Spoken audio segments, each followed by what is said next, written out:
नमस्कार दोस्तों, स्वागत है आपका मेरे यूट्यूब चैनल में। और आज हम बात करेंगे loans and advances to government employees.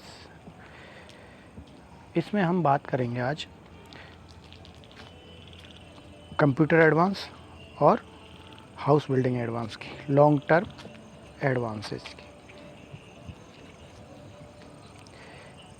सबसे पहले हम जान लेते हैं कि एडवांस होते कितने टाइप के हैं। बेसिकली एडवांस दो टाइप के होते हैं। एक तो होते हैं इंटरेस्ट फ्री एडवांस और एक होते हैं इंटरेस्ट बियरिंग एडवांस। ऐसे एडवांस जिन पे हमको इंटरेस्ट देना पड़ता है वो इंटरेस्ट नहीं देना पड़ता, वो इंटरेस्ट फ्री, और जिन पे इंटरेस्ट देना पड़ता है वो इंटरेस्ट बियरिंग एडवांस होते हैं। दो ही टाइप होती हैं। इंटरेस्ट के हिसाब से इनको बांटा गया है, एक जिन पे इंटरेस्ट देना पड़ता है और एक जिन पे इंटरेस्ट नहीं देना पड़ता। इंटरेस्ट फ्री एडवांस कौन कौन से हैं? All interest free advances except the following advances has been abolished by the 7th central pay commission. 7वें वेतन आयोग में सारे इंटरेस्ट फ्री एडवांस जो थे वो ख़त्म कर दिए गए थे, सिवाय ये जो नीचे दिए गए हैं इनके। कौन कौन से हैं इनको देख लीजिए। Advance on TA on tour transfer, advance of TA to the family of a deceased government servant, advance of LTC, advance in connection with medical treatment. Interest bearing advance ऐसे एडवांसेस जिन पे हमको इंटरेस्ट पे करना होता है। इसमें दो ही हैं, बाकी सब ख़त्म कर दिए गए हैं। और वो उनमें पहला है advance for purchase of personal computer, advance for construction purchase of house flat, enlargement of living accommodation, जिसको हम हाउस बिल्डिंग एडवांस के नाम से भी जानते हैं। पर्सनल कंप्यूटर के जैसा आपको सबको पता है, इसमें कईयों ने आप में से लिया भी होगा। इसकी जो एलिजिबिलिटी है वो क्या होती है?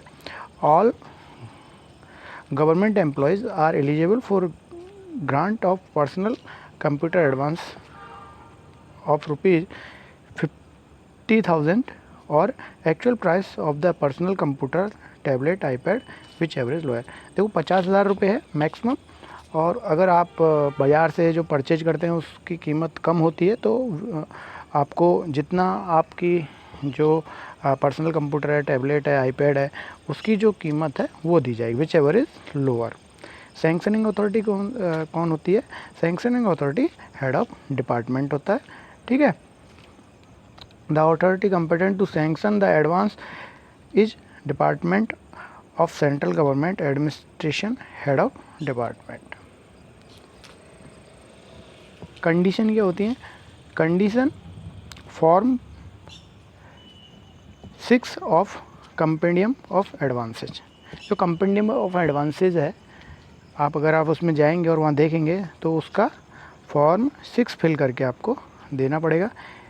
एंड सेकेंड और subsequent advance for the purchase of a personal computer can not be granted before the expire of 3 years from the date और drawal of the earlier advance. अगर आपको दूसरा कंप्यूटर एडवांस चाहिए तो वो तभी मिलेगा जब पहले वाले की 3 साल पूरी हो जाएंगी। Computer advance may be allowed 5 time in entire service. पूरी जीवन में पूरे सर्विस के दौरान, अभी 7th पे कमीशन के ऑर्डर हैं ये, कि पूरी सर्विस के दौरान आप 5 बार ही कंप्यूटर एडवांस ले सकते हो। ये चेंज भी हो सकती है अगली बार जब पे कमीशन आएगा, उसमें ये क्लॉज चेंज भी हो सकता है, लेकिन फ़िलहाल यही कंडीशन है। मॉर्गेज कराना होगा। The make, model and serial of the personal computer should be entered in form 4th of the compendium of advances. Mortgage के जो डॉक्यूमेंट्स हैं वो ऑफिस में जमा कराने होंगे, मॉर्गेज करा के। Interest at the rate of 9.8% per annum for the year 2022 और 23।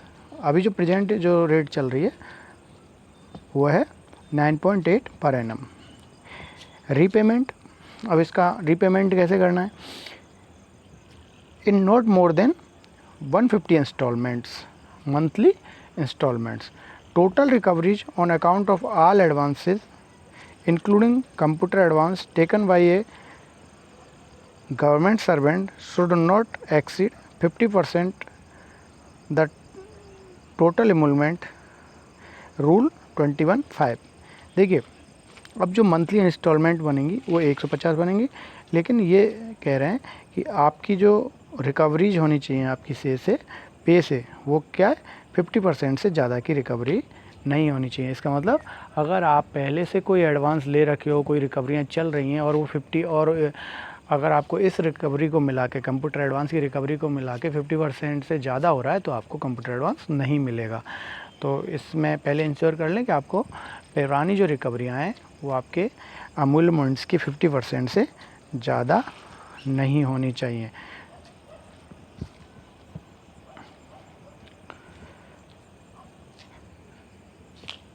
हाउस बिल्डिंग एडवांस के बारे में बात करते हैं।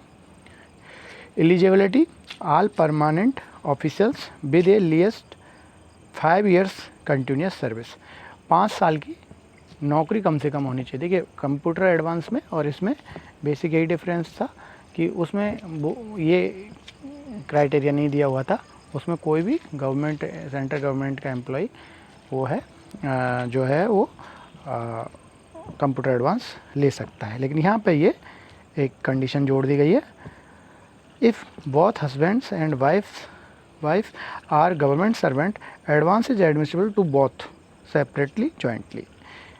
दोनों को मिलेगा, अगर हस्बैंड और वाइफ दोनों ही गवर्नमेंट एम्प्लॉई हैं या तो अलग अलग ले सकते हैं या वो एक साथ ले सकते हैं। Central government employee on deputation to another department or on foreign service such case to be processed by the head of the office of the parent department.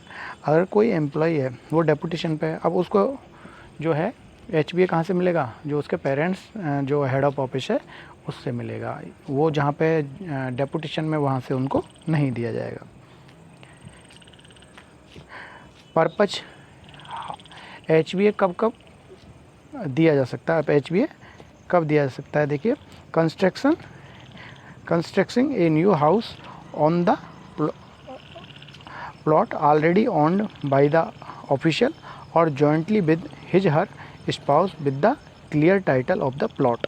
अगर प्लॉट का टाइटल बिल्कुल क्लियर है तो ऐसे एम्प्लॉय और उसकी wife के नाम अगर वो प्लॉट है तो ये दिया जा सकता है।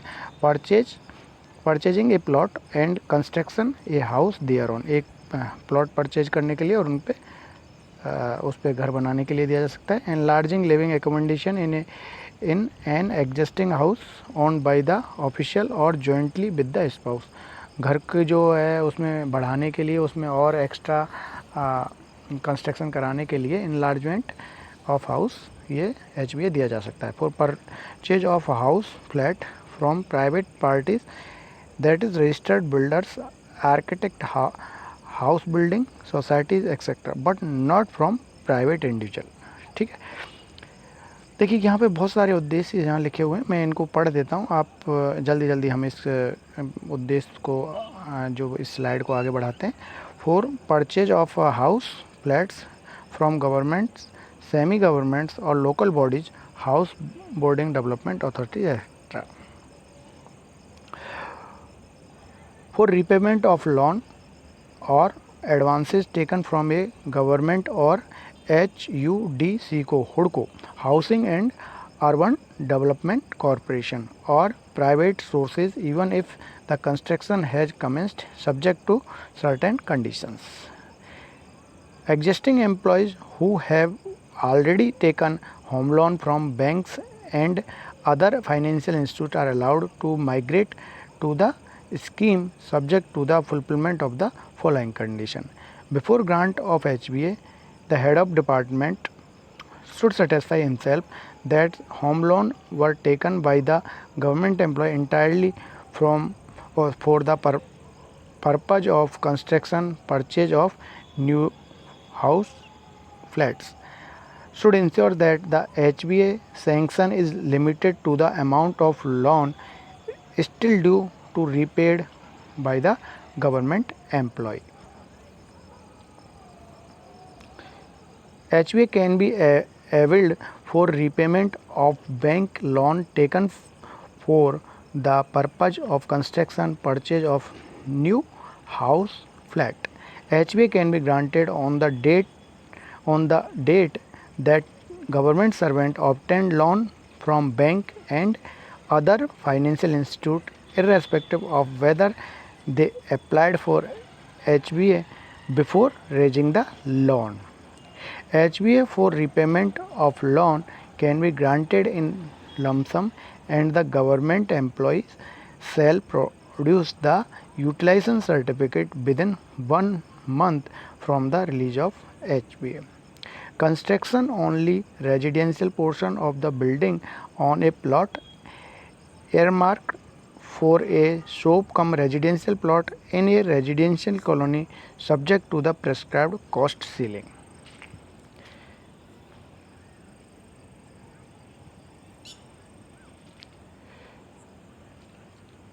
The official should not have availed of any loan or advance for the purpose from any other government sources, housing boards, other semi-government or local bodies, development authorities, etc. Where such loans have been availed of, HBA can be granted if the government servant undertake to repay the outstanding loan forthwith in one lump sum.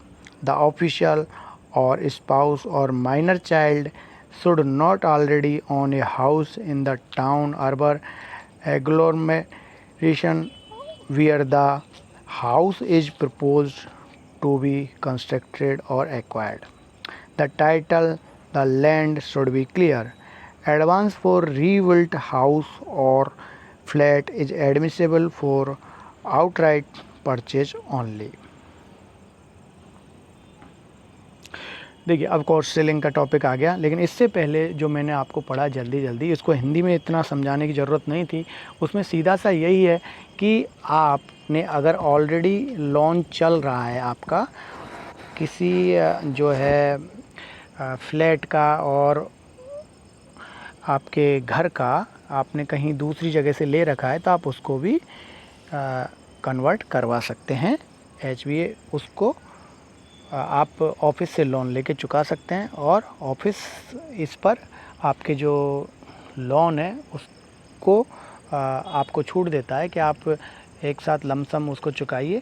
इस condition में ही आपको HBA मिलेगा और बहुत सारी condition है वो मैंने आपको जल्दी पढ़ दी है। जब भी ऐसा कोई केस आप देखें तो इन कंडीशंस को पक्का ध्यान रखें। जब भी आप माइग्रेट करवा रहे हैं, कोई आपको अप्लाई करता है कि भाई मैं माइग्रेट करना है, तो ये जो है कंडीशंस जो है लागू होती हैं। अब देखिए कॉस्ट सीलिंग आती है।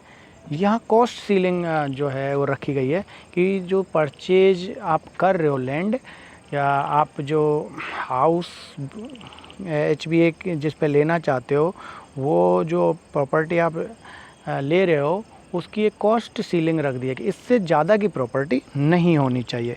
Cost of the house to be built purchase excluding the cost of plot should not excess 139 times of the basic pay of the employee subject to a maximum of 1 crore only। देखिए ये आपको ध्यान रखने वाली बात है। अगर आप W के एग्ज़ाम दे रहे हैं तो ये बहुत ज़रूरी है कि आपको ये याद रखना पड़ेगा। पहले तो किताबें होती थी उनसे देख लेते थे, अब बिना बुक है। तो ये आप ध्यान रखिए कि HBA जो है उसकी कॉस्ट सीलिंग की कंडीशन यही है कि जो प्रॉपर्टी परचेज की जा रही है वो आपकी जो एम्प्लॉय की बेसिक पे की 139 से ज़्यादा की नहीं होनी चाहिए और मैक्सिमम जो है वो 1 करोड़ से ज़्यादा की नहीं होनी चाहिए। अगर वो इससे ज़्यादा की है तो उसका रिलैक्सेशन मिनिस्ट्री देगी, लेकिन वो भी कंडीशनल है। और उसके बाद अगर उस रिलैक्सेशन के बाद भी अगर उससे ज़्यादा की निकलती है तो उसको HBA नहीं मिलेगा। The cost ceiling may be relaxed up to 25% in individual cases based on the merit by the administrative ministry concern. देखिए मिनिस्ट्री रिलैक्सेशन दे देगी, उसके बाद 25% जो है इंक्रीज करने के बाद अगर फिर भी वो प्रॉपर्टी आपके जो है उसमें नहीं आ रही है तो फिर उस पर HBA नहीं होगा। If both husband and wife are employed in central, state government, public undertaking, semi-government institute or local bodies, the pay of both of them will be taken into consideration calculating the cost of ceiling। दोनों की मिलाकर भी यही cost of ceiling यही रहेगी, लेकिन हम दोनों को जो 139 है उसमें जो 139 एमोलूमेंट्स जो काउंट होंगे वो केवल अगर दोनों एम्प्लॉई हैं तो दोनों के हो जाएंगे, अगर सिंगल है तो सिंगल के रहेंगे। तो दोनों का जो है वो 139 एमोलूमेंट्स का 139% वो HBA वो जो है लैंड वो या प्रॉपर्टी वो परचेज की जा सकती है। In case of enlargement to existing accommodation, देखिए अब इसमें आगे मैं इसको जल्दी जल्दी पढ़ देता हूँ, इसमें ज़्यादा कुछ नहीं है, ठीक है। जो इसमें मेन था वो कॉस्ट सीलिंग की जो फर्स्ट कंडीशन थी वही ध्यान रखने वाली बात है। In case of enlargement to existing accommodation the total cost of the existing structure and the cost of enlargement should not exceed the limit cost ceiling above. जो इनलार्जमेंट की जो है, अगर कोई इनलार्जमेंट कर रहे हो उसकी जो कंस्ट्रक्शन के लिए आप HBA लेना चाहते हो तो उस कंडीशन में भी आप की जो है कॉस्ट सीलिंग वही रहेगी, ठीक है। Total cost of the existing structure and the cost of enlargement should not exceed the limit cost ceiling, ठीक है। जो एग्जिस्टिंग स्ट्रक्चर की कॉस्ट है और इनलार्जमेंट को मिला करके उस प्रॉपर्टी की जो कीमत है वो 1 करोड़ से ज़्यादा नहीं होनी चाहिए, या 139 टाइम्स जो है एमोलमेंट का उससे ज़्यादा नहीं होनी चाहिए। If GPA withdrawal is also taken from how HBA, the total amount of GPA withdrawal and the HBA should not exceed the cost ceiling limit. GPA withdrawal अगर ले रहे हो और जो आप HBA ले रहे हो, इन दोनों को मिलाकर भी आपकी जो है लो लिमिट 1 करोड़ या 139 टाइम वो क्रॉस नहीं होनी चाहिए। If the advance is for construction residential part of the building on a soap come residential plot situated a residential colony, the cost of land and the cost of superstructure of the proposed residential portion and slopes should not exceed the ceiling limit। अगर soap कम residence वाला जो property अगर ऐसी ले रहे हो तो भी आपका दोनों को मिला करके भी प्रॉपर्टी की कीमत जो है वो 1 करोड़ से ज़्यादा की नहीं होनी चाहिए। The entire property including the SOP and the residential portion should be mortgage। अब mortgage जब आप HBA दोगे तो ऐसा थोड़ी है कि अब आप दुकान का mortgage नहीं करोगे, क्योंकि वो उसी अटैच है, तो पूरी entire property का mortgage होगा। The entire building including the SOP should be insured against the fire, lifting, floods etc। तो इंश्योरेंस होना चाहिए। अगर SOP कम रेजिडेंस है तो इंक्लूडिंग SOP इसका इंटायर प्रॉपर्टी वो आपकी जो है इंश्योर्ड होनी चाहिए। How flat constructed acquired with the help of HBA to be used for residential purpose only, no enhancement of HBA in case of subsequent revision of DCRG limit. अगर बाद में DCRG की लिमिट बढ़ जाती है, जैसे अभी 20 लाख रुपए है, अगर बाद में आगे जाके बढ़ती है तो भी HBA की जो है जो लिमिट है वो बढ़ेगी नहीं। HBA की जो लिमिट इन्होंने दी हुई है वो नहीं बढ़ेगी। आगे चलते हैं। अमाउंट ऑफ एडवांस, अब कितना अमाउंट है एडवांस का? देखिए वो तो अभी जो हम बात कर रहे थे वो तो कॉस्ट सीलिंग थी। कॉस्ट सीलिंग किसकी? प्रॉपर्टी की। जो प्रॉपर्टी परचेज की जा रही है उसकी कंडीशंस और कॉस्ट सीलिंग इन्होंने बताया हुआ है। तो हम इसको एक बार दोबारा रिवाइज कर लेते हैं। कॉस्ट सीलिंग कितनी है? 139 टाइम्स ऑफ एमोल्यूमेंट्स और 1 करोड़, ठीक है। मैक्सिमम जो है वो 1 करोड़ है, विच ever is lower. Amount of advance के बारे में जान लेते हैं। Only one advance shall be sanction to the government servant during his or her entire service. केवल पूरी सर्विस के दौरान एक ही HBA एडवांस मिलेगा। The maximum amount of advance shall B, अब अमाउंट कितना मिलेगा 34 मंथ बेसिस पे, ये भी महत्वपूर्ण है, आपको ये भी याद रखना है। 34 महीने की basic, subject to a maximum of 25 lakh, 25 lakh ही देंगे। अब आप 1 करोड़ की प्रॉपर्टी खरीदने की कहीं सोच रहे हो तो उसमें से 25 लाख ही मिलने हैं, आप 75 लाख का अरेंजमेंट खुद करिए, ठीक है। इतनी टर्म कंडीशन लगा दी 1 करोड़ वाली प्रॉपर्टी पे, और लेकिन दे कितना सा रहे 25 लाख रुपए। 34 month basic pay subject to a maximum of 25 lakhs or cost of the house flat or the amount according to repayment capacity, ठीक है। और तीसरा कंडीशन और डाल दी कि आपकी रीपेमेंट कैपेसिटी भी देखी जाएगी, ठीक है। Which ever is the least, इन तीनों में से जो सबसे कम होगा, ठीक है। Which ever is the least for construction purchase of new house or flat, for expansion of existing house the amount of HBA will be limited to 34 month basic pay subject to maximum ₹10 lakh only. अगर expansion of existing house है तो उसमें अगर आप HBA लेना चाह रहे हो तो 10 लाख ही मिलेगा। Cost of the expansion or the cost of the expansion or the amount according to repayment capacity, और रीपेमेंट कैपेसिटी भी आपकी देखी जाएगी। इन तीनों में से जो कम होगा वो मिलेगा। Amount of advance, the amount of the advance shall be restricted to 80% of true cost of the land and construction of house और cost of expansion of living accommodation in the case of construction in rural areas.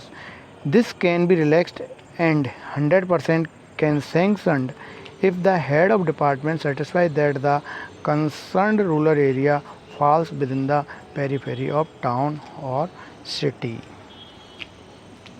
80% तक मिलेगा, लेकिन ये 100% भी दिया जा सकता है अगर हेड ऑफ डिपार्टमेंट सेटिस्फाई है। An enhancement of house building advance if applied for would be granted for an amount equivalent to the difference between the previously sanctioned amount and the newly eligible amount determined on the basis of basic pay as per 7th CPC subject to compelling other condition। देखिए हुआ क्या था कि ये order बाद में आए थे, 9 नवंबर 2017 को ऑर्डर आए थे।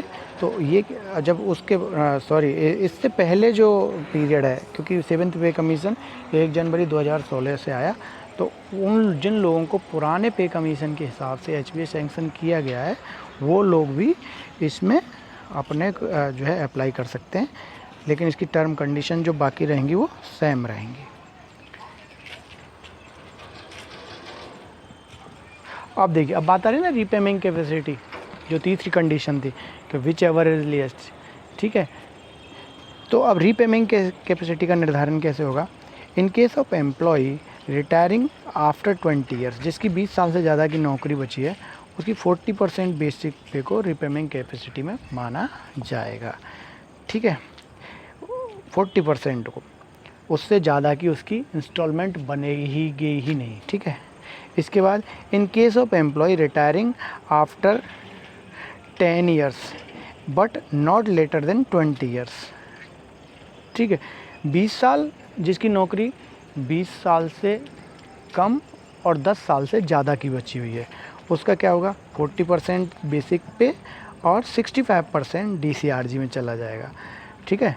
65% को मानेंगे कि वो DCRG से रिकवर होगा और 40% जो है वो बेसिक पे से रिकवर हो जाएगा। देखिए 5% बढ़ गया, ये 5% क्या चाहिए? ये इंटरेस्ट है। इंटरेस्ट को मिला के भाई उनका इंटरेस्ट भी तो रिकवर होना है। पहले ये तो जो है वो बेसिक रिकवर है, प्रिंसिपल रिकवर होता है, उसके बाद इंटरेस्ट का पैसा भी तो रिकवर होगा। उसके लिए उनको पहले ही 64% DCRG को एडजस्ट करने के लिए बोला गया है।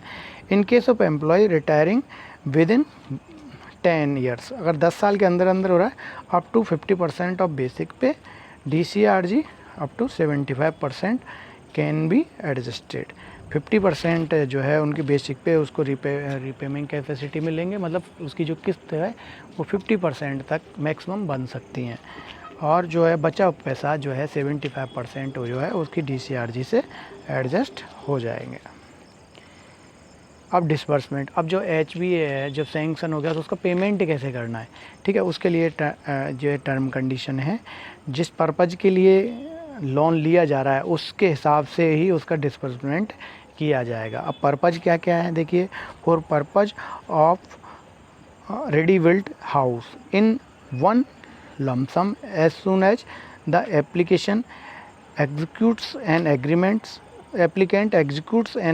agreement in the prescribed form. जो एप्लीकेंट है अगर वो जैसे ही अपना एग्रीमेंट एग्जीक्यूट करता है उसको एक मुश्त में, क्योंकि रेडी बिल्ट है, देखिए वो इंतज़ार नहीं करेंगे, जिसका फ्लैट जो दे रहा है वो रेडी टू शिफ्ट है तो वो एक मुश्त ही पैसे लेंगे। तो इसलिए सरकार ने भी उसी तरह की व्यवस्था की हुई है कि उनको एक मुश्त पेमेंट किया जाए, जैसे वो एग्रीमेंट करेंगे ऐसे ही उनको एक मुश्त भुगतान कर दिया जाएगा। For purchase construction of new flat either in one lump sum और in convenient installment at the description of the head of department. जो न्यू फ्लैट अगर परचेज कर रहे हैं तो एक मुश्त भी दे सकते हैं, और अगर हेड ऑफ डिपार्टमेंट चाहते हैं कि वो देख करके कि पेमेंट किस तरीके से किया जाना वो डिसाइड कर सकते हैं। फॉर कंस्ट्रक्शन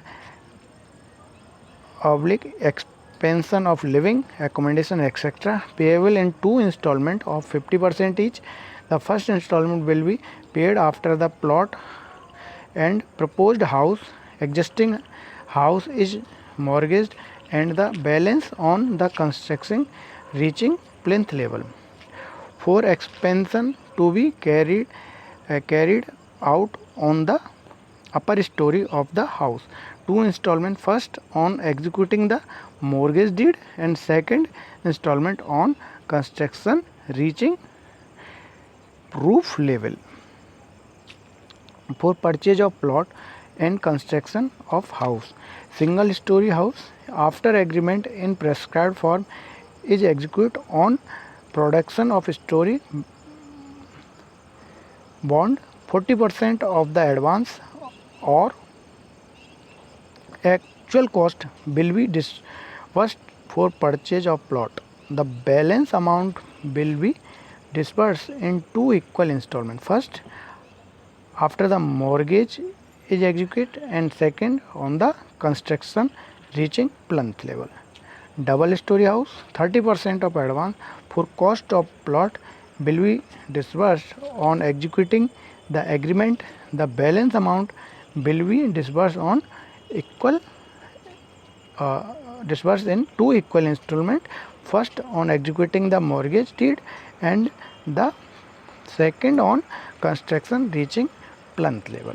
तो देखिए यहाँ पर ये डिसबर्समेंट ऑफ एडवांस बताया गया है कि जो एडवांस जब आप देंगे तो किस हिसाब से देंगे।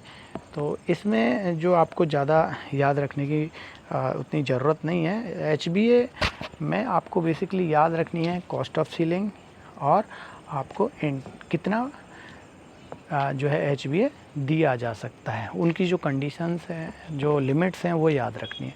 ठीक है, कितना दिया जा सके 25 लाख, मैक्सिमम जो है 25 लाख है, 139 टाइम्स है एमूलमेंट्स का, और repayment capacity which ever is least, ये है। तो ये आपको याद रखनी है। कॉस्ट सीलिंग जो अभी मैं आपको बताया था 139, उसमें 34 है, कॉस्ट सीलिंग में 139 है। 139 टाइम्स जो है एमूलमेंट्स का कॉस्ट सीलिंग में है, और इसमें जो है 34 है। बस यही याद रखना है, ये ऑब्जेक्टिव क्वेश्चन ही याद रखने हैं।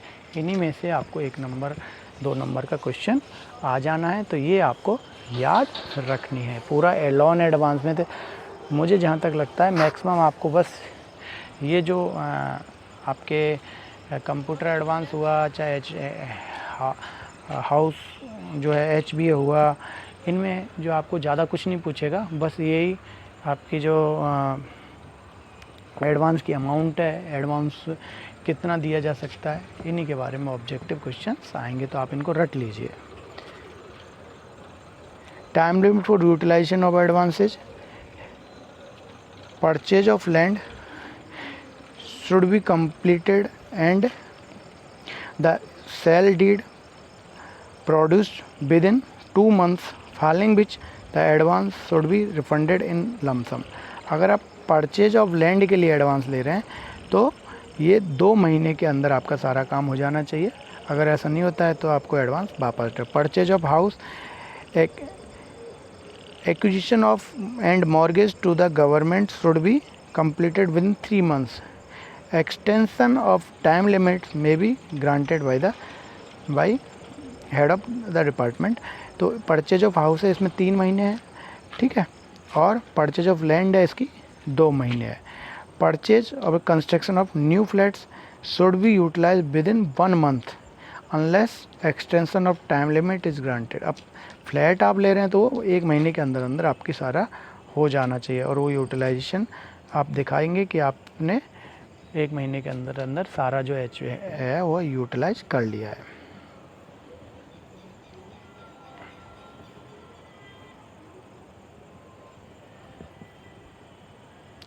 Time limits, the construction should be completed with in 18 months of the date on which the first installment is drawn। Extension of time limit is permissible up to 1 year by the head of department and for a longer period by the government if the work is delayed due to circumstances beyond the government servants control। ठीक है, जो आपका ये जो construction है वो 18 महीने में पूरा हो जाना चाहिए। फर्स्ट इंस्टॉलमेंट के 18 महीने के अंदर अंदर ये कंस्ट्रक्शन पूरा हो जाना चाहिए जिसके लिए आप HBA ले रहे हो। इंश्योरेंस, जो जिस प्रॉपर्टी के लिए आप HBA ले रहे हो वो 100% इंश्योर्ड होनी चाहिए। अगर इंश्योरेंस नहीं होगा तो आप पे पेनल इंटरेस्ट चार्ज किया जाएगा। On completion of construction, purchase of house, flat, the employee shall insure the house for not less than the amount of advance and the advance together with interest thereon is repaid in full and deposit the policy document with the head of department। Renewal of insurance will be done every year and premium receipt produced for inspection of the head of department regularly। Panel interest charge किया जाएगा अगर आप ऊपर वाला जो insurance का clause follow नहीं करते हैं तो कितना है 2%। 2% over and above existing rate of interest will be recovered from the employee for the period which are not covered by insurance the house. देखिए ये चीज़ें हमें ध्यान रखनी है क्योंकि इंश्योरेंस की जो ब्रॉड शीट है, जो लेजर ब्रॉड शीट हम पे एंड अकाउंट ऑफिस में मेंटेन करते हैं, तो जब भी वहाँ पर इंटरेस्ट कैलकुलेशन होती है तो हमें ये ध्यान रखना चाहिए कि ये सैंक्शनिंग अथॉरिटी जो है वो न्यू ड्यूज़ दे और उनसे न्यू ड्यूज़ लें कि जो एप्लीकेंट है, जो जिसको दिया गया है HBA, उसने सारी टर्म कंडीशन जो सैंक्शनिंग ऑर्डर में मेंशन थी वो पूरी की हैं। अगर वो लिख के देते हैं कि उन्हें इंश्योरेंस नहीं किया है तो वो ऑर्डर करेंगे कि वो 2% इससे जो है पैनल इंटरेस्ट वसूला जाए। तो हमें कैलकुलेशन, जो इंटरेस्ट की कैलकुलेशन है, फिर उसी हिसाब से करनी है। अगर वो जो सैंक्शनिंग अथॉरिटी है अगर वो सेटिस्फाई नहीं है और पैनल इंटरेस्ट चार्ज करती है तो पैनल इंटरेस्ट के साथ में उसका इंटरेस्ट कैलकुलेट करेंगे, और अगर वो कहते हैं कि नहीं इन्होंने सारे टर्म कंडीशन फुलफ़िल कर लिए तो बिना पैनल इंटरेस्ट के हम उनका जो है इंटरेस्ट कैलकुलेट करेंगे। तो ये यहाँ ध्यान रखने वाली बात है। सेकंड मॉर्गेज, एक creation of second mortgage, if an employee wants to avail of a further loan in addition to the HBA from any financial institute, he may create a second charges on the property subject to the fulfilled condition। Loan to be obtained should be from recognized financial institute। The total HBA taken plus the amount of loan now raised should not exceed the prescribed cost ceiling। Second charge can be create in respect of loan for meeting the balance cost of the house flat and for enlarging of living accommodations if 2 years have elapsed after completion of the loan constructed with HBA. Prior permission of head of department should be obtained. House shall be mortgaged on the behalf of President of India. However, if the employee wish to take a second charge to meet the balance cost of the house plot or flat or recognized financial institute, then he may declare the same and apply for NOC at the time of the applying of HBA. NOC for second charge will be given along with sanctioning order of HBA। देखिए अब 1 करोड़ का जो इन्होंने limit दी है, उस 1 करोड़ की limit में अब आप जो मॉर्गेज जो लोन है, आपको लोन की रिक्वायरमेंट है, आप दूसरी जगह से भी लोन लेना चाहते हो, क्योंकि 25 लाख से काम होने वाला है नहीं, आपको 75 लाख की और ज़रूरत है, तो हो सकता है दूसरी जगह से भी लेना पड़े, तो उसके लिए भी कोई मना नहीं है। आप प्रॉपर परमिशन के साथ दूसरी जो है फाइनेंशियल इंस्टीट्यूट से, बैंक से आप लोन ले सकते हैं। इन case of HBA is availed by the both husband and wife jointly, अगर दोनों ही ले रहे हैं तो क्या कराएंगे, HBA mortgage paper, insurance paper and other papers regarding property shall be submitted to one of the loan sanctioning authority of their choice। तो दोनों ही हैं तो किसी एक के ऑफिस में ये पेपर जमा होंगे। B, a no objection certificate may be obtained from the second loan sanctioning authority। तो दूसरी loan sanctioning authority है जो वो उसको NOC दे देंगे कि हाँ ठीक है, आप इनको दे सकते हैं और पेपर आप अपने पास रख सकते हैं। The property mortgage shall be reconveyed to the central government employ concerned और their successor in interest as the case may be after the advance together with interest thereon has been repaid to the government in full and after obtaining no demand certificate in respect of HBA loan sanctioned by the second loan sanctioning authority। Interest, the advance carries simple interest for the date of payment of the first installment and is calculated on the balance outstanding on the last day of the each month। No interest is chargeable beyond the date of retirement, death of the government। The interest on house building advance from 1 October 2019 shall be 7.9% per annum। This shall be reviewed every 3 years to be notified in consultation with Finance Ministry। Interest rebate to HBA beneficiary for promoting small family norms bill cease to exist with effect from 1 जुलाई 2017। देखो पहले small family norms की जो छूट मिलती थी अब वो ख़त्म हो गई है। रीपेमेंट ऑफ एडवांस, रीपेमेंट कैसे होगा, the entire amount of advance together with interest is repayable in 20 years 180 monthly installment for principal and 60 installment for interest. ये याद रखने वाली चीज़ है। ये आपका जो है जो ऑब्जेक्टिव टाइप का क्वेश्चन बनता है, इसमें आप याद रखना है कि जो HBA का है वो प्रिंसिपल 180 किस्त में रिकवर होगा और जो उसका जो इंटरेस्ट है वो 60 इंस्टॉलमेंट में रिकवर होगा, इससे ज़्यादा में नहीं होगा। The amount of recovery will be fixed in whole rupees. The official may elect repay in a shorter period than that agree to। और वो मतलब इसका ये जो मैक्सिमम है वो फिक्स है कि वो 20 साल से ज़्यादा नहीं होगा। 20 साल में आपके 180 मंथली इंस्टॉलमेंट प्रिंसिपल के लिए हैं और 60 जो हैं वो इंटरेस्ट के लिए। 20 साल में ये पूरा हो जाएगा। 18 महीने और 180 महीने और 60 महीने, तो कितना हो गए आपके 240 महीने। और 12 महीने में कितने, सॉरी 20 साल में कितने महीने होते हैं, 240 ही होते हैं। तो आपका पूरा जो प्रिंसिपल सहित जो आपका प्रिंसिपल और इंटरेस्ट है वो 20 साल में चुक जाना चाहिए सरकार का पैसा। कमेंसमेंट और रिकवरी की शुरुआत कैसे होगी, ठीक है, इसके लिए भी क्लॉज दिया हुआ है, तो ये भी आप जान लें।